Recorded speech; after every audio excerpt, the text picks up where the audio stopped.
प्यारे देशवासियों, मन की बात में आप सभी से जुड़ना, आप सभी से सीखना, देश के लोगों की उपलब्धियों के बारे में जानना वाकई मुझे बहुत सुखद अनुभव देता है। एक दूसरे के साथ अपनी बातें साझा करते हुए, अपनी मन की बात करते हुए हमें पता ही नहीं चला इस कार्यक्रम ने 125 एपिसोड पूरे कर लिए। आज इस कार्यक्रम का 126वां एपिसोड है और आज के दिन के साथ कुछ विशेषताएं भी जुड़ी हैं। आज भारत की दो महान विभूतियों की जयंती है। मैं बात कर रहा हूं शहीद भगत सिंह और लता दीदी की। साथियों, अमर शहीद भगत सिंह हर भारतवासी, विशेषकर देश के युवाओं के लिए एक प्रेरणा पुंज है। निर्भीकता उनके स्वभाव में कूट कूट कर भरी थी। देश के लिए फांसी के फंदे पर झूलने से पहले भगत सिंह जी ने अंग्रेजों को एक पत्र भी लिखा था। उन्होंने कहा था कि मैं चाहता हूं कि आप मुझे और मेरे साथियों से युद्ध बंदी जैसा व्यवहार करें, इसलिए हमारी जान फांसी से नहीं, सीधा गोली मारकर ली जाए। यह उनके अदम्य साहस का प्रमाण है। भगत सिंह जी लोगों की पीड़ा के प्रति भी बहुत संवेदनशील थे और उनकी मदद में हमेशा आगे रहते थे। मैं साथियों, आज लता मंगेशकर की भी जयंती है। भारतीय संस्कृति और संगीत में चुनौतियों के भी पार कर रही हैं, जिनकी कल्पना तक मुश्किल है। अगर मैं आपसे ये सवाल करूं, क्या आप समंदर में लगातार 8 महीने रह सकते हैं? क्या आप समंदर में पतवार वाली नाव यानी हवा के वेग से आगे बढ़ने वाली नाव से यात्रा कर सकते हैं? और वो भी तब जब समंदर में मौसम कभी भी बिगड़ जाता है। ऐसा करने से पहले आप 1000 बार सोचेंगे, लेकिन भारतीय नौसेना के 2 बहादुर ऑफिसर्स ने नाविका सागर परिक्रमा के दौरान ऐसा कर दिखाया है। उन्होंने दिखाया है कि साहस और दृढ़ संकल्प होता क्या है। आज मैं मन की बात के श्रोताओं को इन 2 जाबाज ऑफिसर से मिलवाना चाहता हूं। एक है लेफ्टिनेंट कमांडर दिलना और दूसरी है लेफ्टिनेंट कमांडर रूपा। ये दोनों ऑफिसर्स हमारे साथ फोन लाइन पर जुड़ी हुई हैं। हेलो। Hello sir. नमस्कार जी। नमस्कार सर। तो मेरे साथ लेफ्टिनेंट कमांडर दिलना और लेफ्टिनेंट कमांडर रूपा दोनों हैं आप साथ में? जी सर, दोनों। नमस्कार सर। अच्छा, सबसे पहले तो देशवासी सुनना चाहते हैं आप दोनों के बारे में, आप जरा बताइए। सर, मैं लेफ्टिनेंट कमांडर दिलना हूँ और मैं इंडियन नेवी में लॉजिस्टिक्स कैडर से हूँ सर। मैं नेवी में 2014 में कमीशन हुई थी सर और मैं केरला में कोझिकोड से हूँ। सर, मेरा फादर आर्मी में थे और मेरा मदर हाउसवाइफ है। मेरा हस्बैंड भी इंडियन नेवी में ऑफिसर है सर और मेरा सिस्टर एनसीसी में नौकरी करती है। जय हिंद सर, मैं लेफ्टिनेंट कमांडर रूपा हूँ और मैं navy 2017 naval armament inspection cadre में ज्वाइन किया है और मेरे फादर तमिलनाडु से है और मेरे मदर पौंडीचेरी से है। मेरे फादर एयरफोर्स में थे सर। एक्चुअली डिफेंस ज्वाइन करने के लिए मुझे उनसे ही प्रेरणा मिली और मेरी मदर होम मेकर थी। अच्छा दिलना और रूपा, आपसे मैं जानना चाहूंगा कि आपकी जो सागर परिक्रमा में आपका एक्सपीरियंस देश सुनना चाहता है और मैं पक्का मानता हूँ ये कोई सरल काम नहीं है। कई कठिनाइयां आई होगी, बहुत मुश्किलें आपको पार करनी पड़ी होगी। जी सर, मैं आपको ये बोलना चाहती हूँ कि लाइफ में सर एक बार हमें ऐसा मौका मिलता है जो हमारी जिंदगी बदल देती है सर। और ये सर्कम नेविगेशन वो हमारे लिए ऐसी एक अपॉर्चुनिटी थी जो इंडियन नेवी और इंडियन गवर्नमेंट ने हमें दिया है। और इस एक्सपेडिशन में हम लगभग 47,500 किलोमीटर सेल किया सर। हमने 2 अक्टूबर 2024 को निकला गोवा से और 29 मई 2025 को वापस आया। और इस एक्सपेडिशन हमें कंप्लीट करने के लिए 238 डेज लगे सर और 238 डेज हम सिर्फ दोनों थे सर इस बोट पे। और सर एक्सपेडिशन के लिए हमने 3 साल की तैयारी की, नेविगेशन से लेके कम्युनिकेशन, इमरजेंसी डिवाइसेस को कैसे ऑपरेट करना, डाइविंग कैसे करते हैं और बोट में कुछ भी तरह की इमरजेंसी हो जैसे मेडिकल इमरजेंसी से हो कैसे मैनेज करना, ये सब के बारे में हमें इंडियन नेवी ने ट्रेनिंग दिया सर। और इस यात्रा में सबसे मेमोरेबल मोमेंट में बोलना चाहती हूँ सर, कि हमने भारत की झंडा पॉइंट नीमो पर लहराया सर। पॉइंट नीमो दुनिया की सबसे रिमोटेस्ट लोकेशन पे है सर। वहाँ से सबसे पास कोई इंसान है तो वो इंटरनेशनल स्पेस स्टेशन में है, और वहाँ पे एक सेल बोट में पहुंचने वाला पहला भारतीय और पहला एशियन और दुनिया के पहला इंसान हम बने सर, और ये हमारे लिए गर्व की बात है सर। वाह, बहुत बहुत बधाई आपको। Thank you sir. आपके साथी भी कुछ कहना चाहते हो? सर, मैं ये कहना चाहती हूँ कि ये सेल बोट से ये दुनिया का सर्कम नेविगेशन जो किया है, उनका नंबर माउंट एवरेस्ट पहुंचने वाला के नंबर से बहुत कम है। और एक्चुअली जो सेल बोट से अकेले जो सर्कम नेविगेशन करते हैं, उनके नंबर जो स्पेस में गए हैं, उनके नंबर से भी बहुत कम है। अच्छा, इतनी कॉम्प्लेक्स जर्नी के लिए बहुत टीम वर्क की जरूरत होती है, और वहाँ तो टीम में आप 2 ही ऑफिसर्स थे। आप लोगों ने कैसे मैनेज किया इसको? जी सर, ऐसे यात्रा के लिए हम दोनों को एक साथ मेहनत करना पड़ता था, और जैसे लेफ्टिनेंट कमांडर दिलना ने बोला, ये अचीव करने के लिए सिर्फ दोनों था बोट पे, और हम बोट रिपेयरर थी, इंजन मैकेनिक थी, sail maker, medical assistant, cook, cleaner, diver, navigator, और सब कुछ एक साथ बनना पड़ता था। और ये हमको अचीव करने के लिए इंडियन नेवी का बड़ा कंट्रीब्यूशन था, और हमको हर तरह की ट्रेनिंग दिया है। एक्चुअली सर, हम 4 साल से साथ सेल कर रहे हैं, तो एक दूसरे की स्ट्रेंथ और वीकनेस हम अच्छी तरह से जानते हैं। इसलिए हम सबको कहते हैं कि हमारे बोट पर एक इक्विपमेंट थी जो कभी फेल नहीं हुआ, वो हम दोनों का टीम वर्क था। अच्छा, जब मौसम खराब होता था, क्योंकि ये समुद्री दुनिया तो ऐसी है जहाँ मौसम का कोई ठिकाना नहीं, तो आप उस सिचुएशन को कैसे हैंडल करते थे? सर, हमारा यात्रा में बहुत सारा एडवर्स चैलेंजेस तब थे सर। हमें इस एक्सपेडिशन में कई चैलेंजेस फेस करना पड़ा। स्पेशली सर, सदर्न ओशन में हमेशा मौसम बुरा होता है। हमें 3 तूफानों को भी फेस करना पड़ा। और सर, हमारा बोट सिर्फ 70 मीटर का है, और लेंथ में उसका विड्थ है सिर्फ 5 मीटर। तो कभी कभी कुछ लहरें आती थी जो 3 स्टोरी बिल्डिंग से भी बड़ी थी सर, और हमने बहुत ज्यादा गर्मी और बहुत ज्यादा सर्दी दोनों फेस किया है हमारे जर्नी में। अंटार्कटिका में सर, जब हम सेल कर रहे थे, हमारा टेम्परेचर 1 डिग्री सेल्सियस और 90 किलोमीटर पर आवर का हवा दोनों एक साथ हमको सामना करना पड़ा था। और हमने ठंड से बचने के लिए 6 to 7 लेयर कपड़े एक साथ पहनते थे, और पूरा सदर्न ओशन हमने ऐसी 7 लेयर ऑफ क्लोथिंग से किया सर। एंड कभी कभी हम गैस स्टोव लेके हमारे हाथ को गर्म करते थे सर। और कभी ऐसे सिचुएशंस भी होते हैं जब हवा बिल्कुल नहीं होता है, और हम सेल पूरा नीचे करके हम ड्रिफ्ट होते रहता है। और ऐसे वाले सिचुएशन में एक्चुअली सर हमारा पेशेंस टेस्ट होता है। लोगों को सुनकर के बहुत हैरानी होगी कि हमारे देश की बेटियां ऐसा कष्ट उठा रही है। अच्छा, इस परिक्रमा के दौरान आप अलग अलग देशों में रुकती भी रही, वहाँ क्या एक्सपीरियंस होता था? जब भारत की 2 बेटियों को लोग देखते होंगे तो उनके मन में बहुत सारी बातें रहती होंगी। जी सर, हमको बहुत अच्छा एक्सपीरियंस मिला सर। हमने 8 महीनों में 4 जगह पे रुकी थी sir. Australia, New Zealand, port Stanley और साउथ अफ्रीका सर। हर जगह पे एवरेज कितना समय रुकना होता था? सर, हमने 14 डेज स्टे किया सर, एक जगह पे। एक जगह पे 14 डेज? Correct sir. और सर, हमने दुनिया के हर कोने में भारतीय को देखे सर, वो भी बहुत एक्टिव और बहुत कॉन्फिडेंस के साथ भारत का नाम रोशन कर रहे हैं। और हमको ऐसे लगा कि हमारा जो सक्सेस है सर, वो अपना भी सक्सेस समझते थे। एंड हर जगह पे हमें अलग अलग एक्सपीरियंस मिला। जैसे ऑस्ट्रेलिया में वेस्टर्न ऑस्ट्रेलियन पार्लियामेंट के स्पीकर ने हमें बुलाया, वो हमें बहुत मोटिवेट किया सर। और हमेशा ये ऐसे सब चीज होता है सर, हमें बहुत गर्व होता था। और जब न्यूजीलैंड में गए तब माओरी लोगों ने हमें स्वागत किया और हमारा भारतीय कल्चर के लिए बहुत रेस्पेक्ट दिखाया सर। एंड एक इम्पोर्टेंट चीज है सर, पोर्ट स्टैनली एक रिमोट आइलैंड है सर, वो साउथ अमेरिका के पास है। वहाँ पे टोटल पॉपुलेशन सिर्फ 3500 है सर, लेकिन वहाँ हमने एक मिनी इंडिया देखा।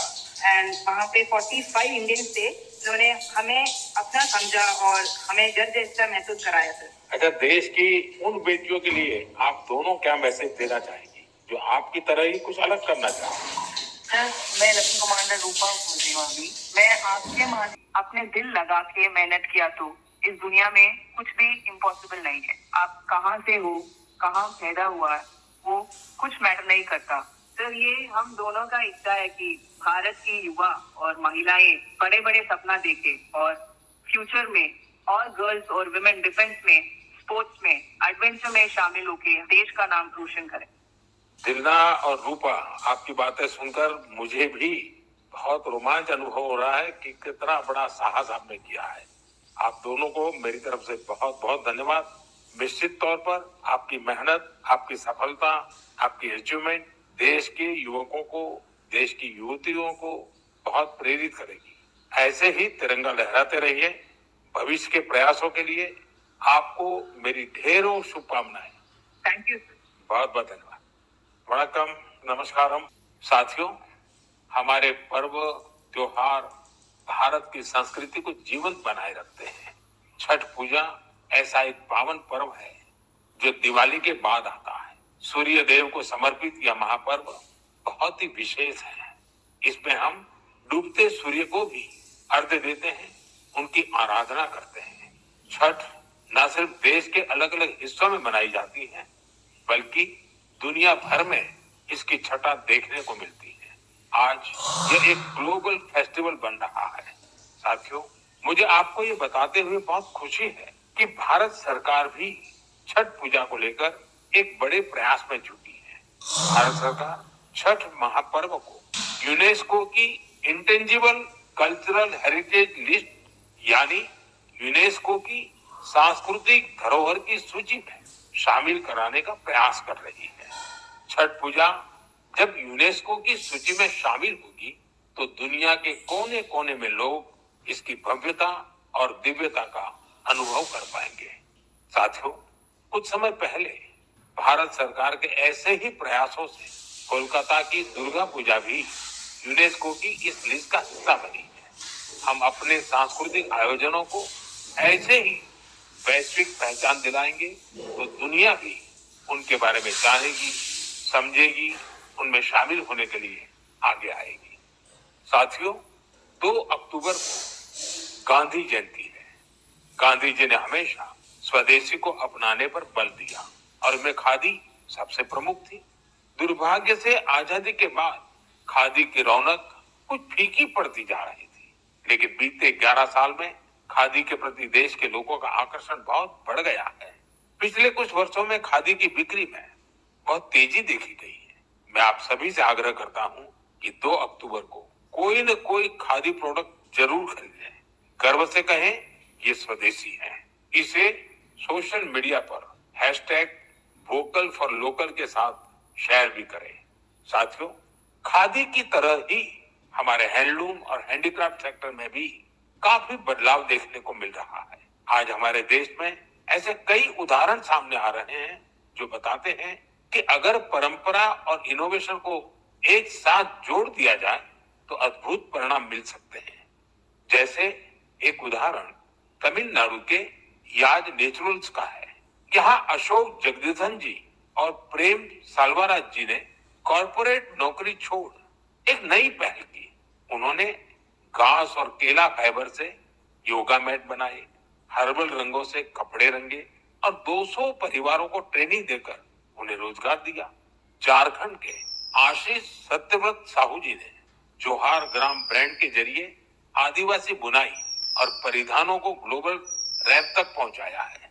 उनके प्रयासों से आज झारखंड की सांस्कृतिक धरोहर को दूसरे देशों के लोग भी जानने लगे हैं। बिहार के मधुबनी जिले की स्वीटी कुमारी जी ने उन्होंने भी संकल्प क्रिएशन शुरू किया है। मिथिला पेंटिंग को उन्होंने महिलाओं की आजीविका का साधन बना दिया। आज 500 से ज्यादा ग्रामीण महिलाएं उनके साथ जुड़ी हैं और आत्मनिर्भरता की राह पर है। सफलता की ये सभी गाथाएं हमें सिखाती हैं कि हमारी परंपराओं में आय के कितने ही साधन छिपे हुए हैं। अगर इरादा पक्का हो तो सफलता हमसे दूर नहीं जा सकती। मेरे प्यारे देशवासियों, अगले कुछ ही दिनों में हम विजयादशमी मनाने वाले हैं। इस बार विजयादशमी एक और वजह से बहुत विशेष है। इसी दिन राष्ट्रीय स्वयंसेवक संघ की स्थापना के 100 वर्ष हो रहे हैं। एक शताब्दी की ये यात्रा जितनी अद्भुत है, अभूतपूर्व है, उतनी ही प्रेरक है। आज से 100 साल पहले जब राष्ट्रीय स्वयंसेवक संघ की स्थापना हुई थी, तब देश सदियों से गुलामी की जंजीरों में बंधा था। सदियों की इस गुलामी ने हमारे स्वाभिमान और आत्मविश्वास को गहरी चोट पहुंचाई थी। विश्व की सबसे प्राचीन सभ्यता के सामने पहचान का संकट खड़ा किया जा रहा था। देशवासी हीन भावना का शिकार होने लगे थे। इसलिए देश की आजादी के साथ साथ ये भी महत्वपूर्ण था कि देश वैचारिक गुलामी से भी आजाद हो। ऐसे में परम पूज्य डॉक्टर गिरगावा जी ने इस विषय में मंथन करना शुरू किया और फिर इसी भगीरथ कार्य के लिए उन्होंने 1925 में विजयादशमी के पावन अवसर पर राष्ट्रीय स्वयंसेवक संघ की स्थापना की। डॉक्टर साहब के जाने के बाद परम पूज्य गुरु जी ने राष्ट्र सेवा के इस महायज्ञ को आगे बढ़ाया। परम पूज्य गुरु जी कहा करते थे, राष्ट्राय स्वाहा इदम राष्ट्राय इदम न मम, यानी ये मेरा नहीं है, ये राष्ट्र का है। इसमें स्वार्थ से ऊपर उठकर राष्ट्र के लिए समर्पण का भाव रखने की प्रेरणा है। गुरुजी गोलवलकर जी के इस वाक्य ने लाखों स्वयंसेवकों को त्याग और सेवा की राह दिखाई। त्याग और सेवा की भावना और अनुशासन की सीख, यही संघ के आज आरएसएस 100 वर्ष से बिना थके बिना रुके राष्ट्र सेवा के कार्य में लगा हुआ है। इसलिए हम देखते हैं देश में कहीं भी प्राकृतिक आपदाएं आरएसएस के स्वयंसेवक सबसे पहले वहां पहुंच जाते हैं। लाखों लाख स्वयंसेवकों के जीवन के हर कर्म हर प्रयास में राष्ट्र प्रथम नेशन फर्स्ट की यह भावना हमेशा सर्वोपरि रहती है। मैं राष्ट्र सेवा के महायज्ञ में स्वयं को समर्पित कर रहे प्रत्येक स्वयंसेवक को अपनी शुभकामनाएं अर्पित करता हूं। मेरे प्यारे देशवासियों, अगले महीने 7 अक्टूबर को महर्षि वाल्मीकि जयंती है। हम सब जानते हैं महर्षि वाल्मीकि भारतीय संस्कृति के कितने बड़े आधार हैं। ये महर्षि वाल्मीकि ही थे जिन्होंने हमें भगवान राम की अवतार कथाओं से इतने विस्तार से परिचित करवाया था। उन्होंने मानवता को रामायण जैसा अद्भुत ग्रंथ दिया। साथियों, रामायण का ये प्रभाव उसमें समाहित भगवान राम के आदर्शों और मूल्यों के कारण है। भगवान राम ने सेवा, समरसता और करुणा से सबको गले लगाया था। इसलिए हम देखते हैं महर्षि वाल्मीकि की रामायण के राम माता शबरी और निषाद राज के साथ ही पूर्ण होते हैं। इसलिए साथियों, अयोध्या में जब राम मंदिर का निर्माण हुआ तो साथ में निषाद राज और महर्षि वाल्मीकि का भी मंदिर बनाया गया है। मेरा आपसे आग्रह है, आप भी जब अयोध्या में रामलला के दर्शन करने जाएं तो महर्षि वाल्मीकि और निषाद राज मंदिर के दर्शन जरूर करें। मेरे प्यारे देशवासियों, कला, साहित्य और संस्कृति की सबसे खास बात होती है कि ये किसी एक दायरे में बंधी नहीं होती। इनकी सुगंध सभी सीमाओं को पार कर लोगों के मन को छूती है। हाल ही में पेरिस के एक कल्चरल इंस्टीट्यूट सौंथ मंडपा ने अपने 50 वर्ष पूरे किए। इस सेंटर ने भारतीय नृत्य को लोकप्रिय बनाने में अपना व्यापक योगदान दिया है। इसकी स्थापना मिलेना साल्विनी ने की थी। उन्हें कुछ वर्ष पहले पद्मश्री से सम्मानित किया गया था। मैं सौंथ मंडपा से जुड़े सभी लोगों को बहुत बधाई देता हूं और भविष्य के प्रयासों के लिए उन्हें शुभकामनाएं देता हूं। साथियों, अब मैं आपको तो छोटी ऑडियो क्लिप सुना रहा हूं, इन पर ध्यान दीजिएगा। दयालु सित किंसित ना मिनिहा कौरुंदो मसबंदे मिनिहा गन सुमिने नैनु वेदो बिंद कुदुसितुवे दयालु सित किंसित ना मिनिहा कौरुंदो मसबंदे मिनिहा गन सुमिने। अब दूसरी क्लिप भी सुनिए। மனிதன் காயிலையே மற்றதுதான் இங்கு கவலைப்படும் கருணையுள்ளத்தில் பரவிடவே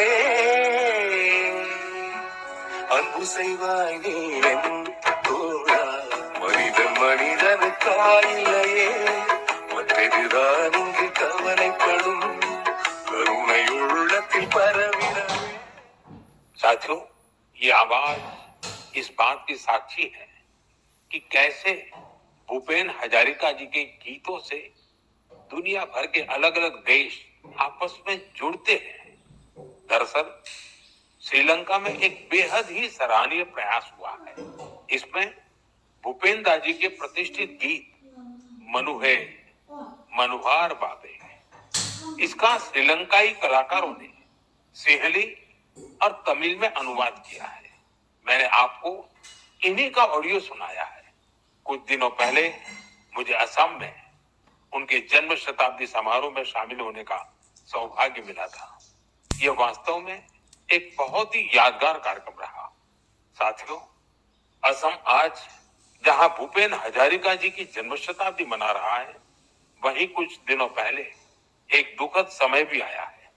जुबिन गर्ग जी के असामयिक निधन से लोग शोक में हैं। जुबिन गर्ग एक मशहूर गायक थे, जिन्होंने देश भर में अपनी पहचान बनाई। असम की संस्कृति से उनका बहुत गहरा लगाव था।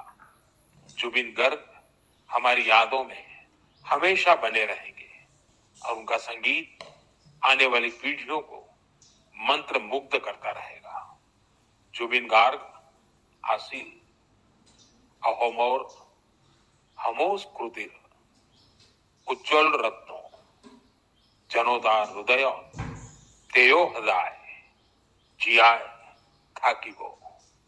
साथियों, कुछ दिन पहले हमारे देश ने एक महान विचारक और चिंतक S.L. भैरप्पा जी को भी खो दिया है। मेरा भैरप्पा जी से व्यक्तिगत संपर्क भी रहा और हमारे बीच कई मौकों पर अलग अलग विषयों पर गहन बातचीत भी हुई। उनकी रचनाएं युवा पीढ़ी के विचारों को दिशा देती रहेगी। कन्नड़ा की उनकी बहुत सारी रचनाओं का अनुवाद भी उपलब्ध है। उन्होंने हमें बताया कि अपनी जड़ों और संस्कृति पर गर्व करना कितना मायने रखता है। मैं S.L. भैरप्पा जी को अपनी भावभीनी श्रद्धांजलि अर्पित करता हूँ और युवाओं से उनकी रचनाएं पढ़ने का आग्रह करता हूँ। मेरे प्यारे देशवासियों, आने वाले दिनों में एक के बाद एक त्योहार और खुशियां आने वाली है। हर पर्व पर हम खरीदारी भी खूब करते हैं और इस बार तो GST बचत उत्सव भी चल रहा है। साथियों, एक संकल्प लेकर आप अपने त्योहारों को और खास बना सकते हैं। अगर हम ठान लें कि इस बार त्योहार सिर्फ स्वदेशी चीजों से ही मनाएंगे, तो देखिएगा हमारे उत्सव की रौनक कई गुना बढ़ जाएगी। वोकल फॉर लोकल को खरीदारी का मंत्र बना दीजिए। ठान लीजिए, हमेशा के लिए जो देश में तैयार हुआ है वही खरीदेंगे। जिसे देश के लोगों ने बनाया है वही घर ले जाएंगे। जिसमें देश के किसी नागरिक की मेहनत है उसी सामान का उपयोग करेंगे। जब हम ऐसा करते हैं तो हम सिर्फ कोई सामान नहीं खरीदते, हम किसी परिवार की उम्मीद घर लाते हैं, किसी कारीगर की मेहनत को सम्मान देते हैं, किसी युवा उद्यमी के सपनों को पंख देते हैं। साथियों, त्योहारों पर हम सब अपने घर की सफाई में जुट जाते हैं, लेकिन स्वच्छता सिर्फ घर की चार दीवारी तक सीमित न रहे। गली, मोहल्ला, बाजार, गांव, हर जगह पर सफाई हमारी जिम्मेदारी बने। साथियों, हमारे यहाँ ये पूरा समय उत्सवों का समय रहता है और दिवाली एक प्रकार से महा उत्सव बन जाता है। मैं आप सबको आने वाली दीपावली की भी बहुत बहुत शुभकामनाएं देता हूं, लेकिन साथ साथ फिर से दोहराऊंगा, हमें आत्मनिर्भर बनना है, देश को आत्मनिर्भर बना करके ही रहना है और उसका रास्ता स्वदेशी से ही आगे बढ़ता है। साथियों, मन की बात में इस बार इतना ही।